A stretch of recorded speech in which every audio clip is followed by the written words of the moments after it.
Welcome to Fear Forge, a space where the eerie and inexplicable come to life.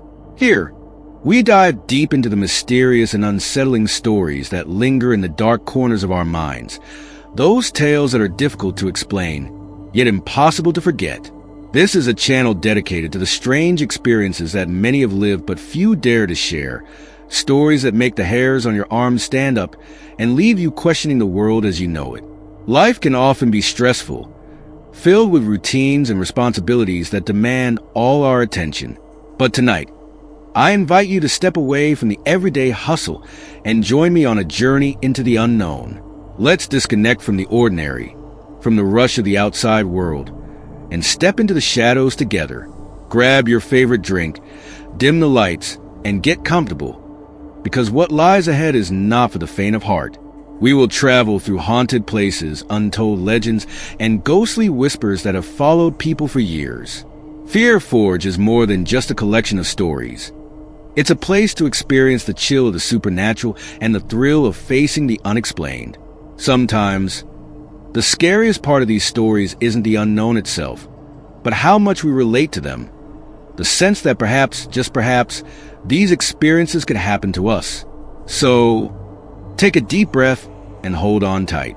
Whether you're listening while getting ready for bed, driving home on a dark night, or simply in the mood for something chilling, I'm glad you've decided to join us. Welcome to Fear Forge, where the shadows have stories to tell, and the night is just beginning. Cemeteries are a reflection of our deep connection with death. As human beings, we have dedicated tremendous effort and resources to create dignified spaces for our loved ones. Places where every grave holds a unique story. These resting grounds are more than mere spaces. They are a testament to the lives that once were, filled with memories, emotions, and untold tales. As noted by a study from researchers Ana Martinez, John Reyes, and Sofia Alvarado, there is no culture without graves, and there are no graves without culture. These funeral monuments invite us to contemplate the cycles of life and death, as well as the energies that surround us. Every tombstone, every mausoleum, is a reminder of our collective attempt to find meaning in the face of the inevitable, to preserve the memory of those who came before us, and to express the importance of a dignified farewell. In these spaces, we come face to face with the fragility of existence, reflecting on our own lives while paying respect to those who have passed. Story 1. Daniel shares with us an eerie experience involving his grandfather, who worked as a night watchman in a cemetery. His grandfather, Manuel, was a simple man, accustomed to the quiet, still life of a cemetery at night, where his only company was the soft rustling of leaves in the wind and the distant glow of moonlight reflecting off the tombstones. He had been doing this job for years and believed that there was nothing about the cemetery that could frighten him, until one particularly strange and unforgettable night. One cold winter evening, as he was making his rounds among the rows of headstones, Manuel noticed something unusual. Amid the many silent tombstones, he saw a figure moving slowly. The figure was of a man who seemed to be wearing clothing entirely inappropriate for the cold, just a t-shirt and shorts.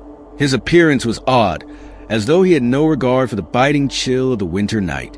Manuel initially assumed it was a homeless person who had wandered into the cemetery, perhaps looking for a place to sleep. The man walked aimlessly among the graves, without any sense of urgency. Manuel called out to him, concerned for the man's well-being in the freezing temperatures. "Hey there, are you lost?" he shouted. The man turned slowly, his eyes glassy and distant, and spoke softly. "I'm cold. I need some warmth," he said in a voice that barely carried across the chilly air. Feeling a pang of sympathy, Manuel offered to take the man to his small security cabin where he could warm up. He turned and began leading the way, expecting the stranger to follow. As he spoke to him, Manuel noticed that the stranger remained silent, and a strange sense of unease began to settle over him. Something about the situation felt wrong. After a few steps, Manuel turned around to check on the man. To his astonishment, the stranger was no longer behind him. He was simply gone, vanished into the night without a trace. Confused, Manuel looked around, calling out for the stranger, but there was no answer. The cemetery had returned to its usual stillness, the silence of the night growing heavier with each passing second. He tried to rationalize what had happened. Maybe the man had fled, scared of being reported to the authorities. Yet, deep inside, Manuel felt an inexplicable chill that had nothing to do with the cold winter night. The next day, Manuel decided to share the incident with his colleague, the day shift caretaker. Intrigued, his colleague asked him to describe the man. Manuel provided as many details as he could recall. The strange clothes, the vacant expression. His colleague listened intently, then gestured for Manuel to follow him. They walked together to an area of the cemetery that Manuel rarely visited during his usual rounds. They stopped in front of an old, slightly overgrown grave. On the tombstone was a photograph, enclosed in a glass frame. Manuel's heart skipped a beat as he leaned closer to examine it.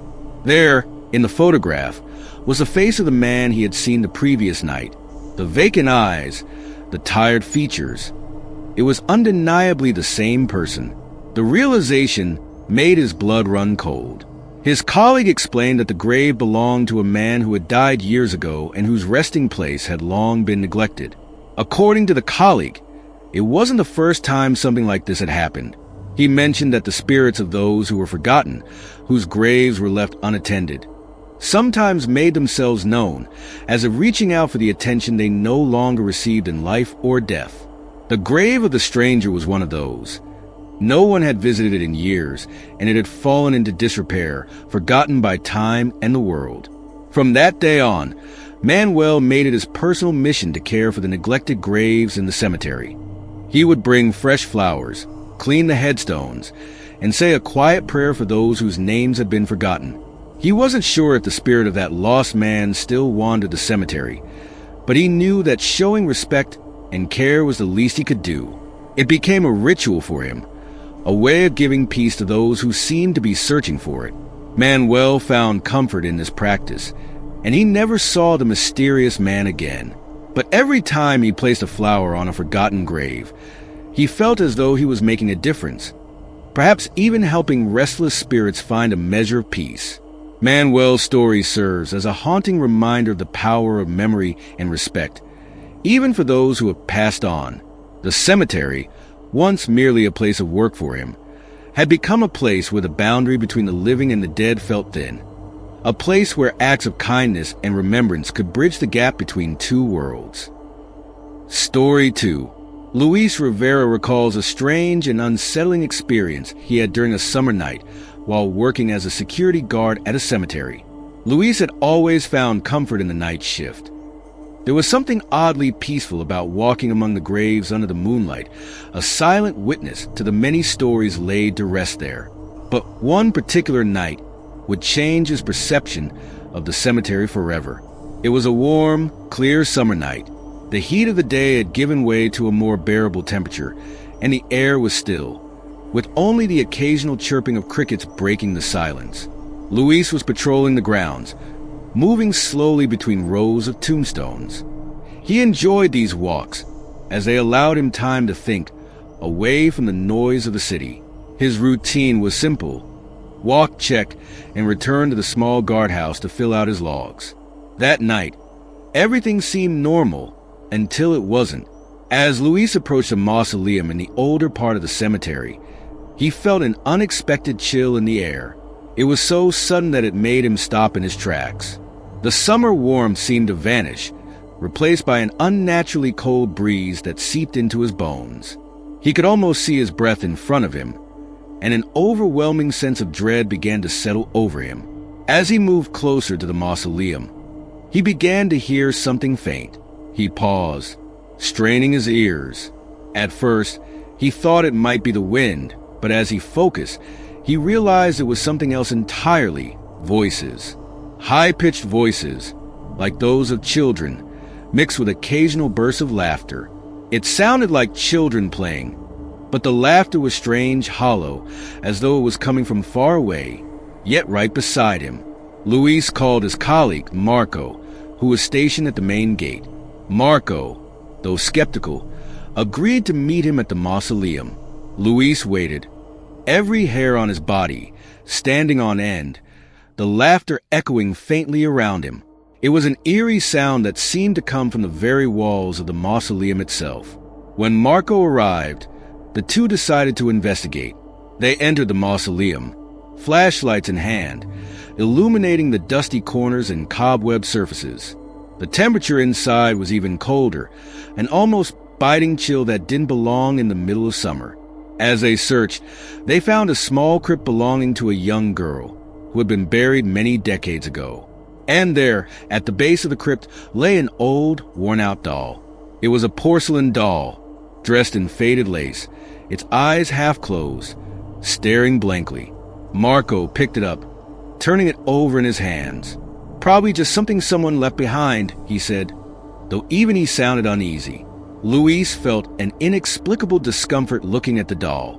There was something off about it, as though it didn't belong there, yet seemed deeply tied to the crypt. They placed the doll back, closed the crypt securely, and made their way out, relieved to leave the chilling atmosphere of the mausoleum behind. But that wasn't the end of it. The next night, as Luis made his rounds, he once again heard the laughter, this time closer, as if the children were playing right outside the mausoleum. With an uneasy feeling, he returned to the spot, only to find the same doll lying outside the crypt in the middle of the floor. The crypt door was closed, just as they had left it, but somehow the doll had found its way out. Luis called Marco again, and the two repeated the same process, placing the doll inside and securing everything. But the following night, the doll reappeared, this time farther from the mausoleum, almost as if it had been deliberately moved. The laughter continued, echoing through the silent graveyard each time the doll reappeared. After several nights of this, Luis had had enough. He began to feel like he was losing his grip on reality. The inexplicable cold, the disembodied laughter, and the ever-moving doll weighed heavily on his mind. It was as if whatever was happening inside the mausoleum was toying with him, trying to get under his skin, and it was working. The final straw came one evening when Luis found the doll again, this time at the door of the small guardhouse, as if it had followed him there. That night, he made his decision. He told Marco he couldn't do it anymore. The sense of dread had become too much, the atmosphere too hostile for him to continue working there. He submitted his resignation the next day, unable to bear the thought of another night among the restless spirits and their inexplicable games. Luis left his job, but he never forgot the laughter that haunted the cemetery or the cold that seemed to come from nowhere. It was an experience that stayed with him, one that he carried with him as a reminder that there are things in this world that we simply cannot understand. The cemetery, once a peaceful place of reflection, had turned into a place of fear, a place where the boundary between the living and the dead was thin, and where something or someone wanted to be remembered. Every cemetery and every grave holds not only the remains of those who have passed, but also the stories of lives once lived, energies that linger, and memories that endure. These spaces are more than mere resting places. They are powerful reminders of our shared humanity and our connection with both the past and the beyond. Cemeteries invite us to reflect on those who came before us, on the journey that life takes, and on the inevitable fate that we all share. Each tombstone tells a unique story of love, loss, hope, and the passage of time. They are physical manifestations of memories, representing the lives of those who once walked the earth and left their mark in the hearts of others. Walking through a cemetery can be a humbling experience, as it serves to remind us of the transient nature of our existence and the importance of cherishing the present while honoring the past. In these places of stillness, we find a bridge between our world and the next, a tangible connection to the mystery of life and death. Cemeteries also hold an aura of peace and reverence. They are places where people go to honor their loved ones, to find solace in times of grief, or to simply reflect on the meaning of life. The energy within a cemetery is unique. It is filled with the echoes of laughter, tears, and whispers of those who once lived. By caring for these spaces, we preserve not only the memories of those who have passed, but also a part of ourselves, as we acknowledge the importance of remembering and being remembered. Gratitude to our audience. To our wonderful audience, we want to take a moment to express our deep gratitude. We appreciate each and every one of our subscribers for being part of this journey with us. Your support, engagement, and willingness to share your own stories are what make this channel thrive. Thank you for opening up and letting us be a part of your lives, for allowing us to bring your tales to light, and for helping our channel grow and reach more people who share this passion for the mysterious and the unknown. Our content is made for you, and because of you, we find inspiration in every comment, suggestion, and message that you send our way. Your stories, your experiences, and your voices are what keep this channel alive. Together, we have built a space where we can explore the unexplainable, share moments of fear, wonder, and reflection, and create a community of curious souls seeking answers to life's biggest mysteries. Closing remarks. As we bring this special episode to an end, we hope it has provided you with an opportunity to unwind, relax, and step away from the stresses of the outside world, if only for a little while. It's always our goal to offer a brief escape, a journey into the unknown that both fascinates and chills, and we are truly honored to have you join us on this adventure. We say goodbye for now, but only until the next story. As always, we leave you with a warm embrace and our heartfelt thanks for being a part of this growing family of explorers of the strange and the supernatural. Each time we share a story, it's not just about the mystery or the fear. It's about connecting with you, wherever you may be, and creating an experience that brings us all a little closer together. Thank you for being here, for listening, for watching, and for supporting what we do. We can't wait to see you again in our next video. Until then, stay curious, stay safe, and remember, sometimes the most unsettling mysteries are the ones that live right beside us, just waiting to be discovered. Until next time, take care, and we'll meet again in the next story.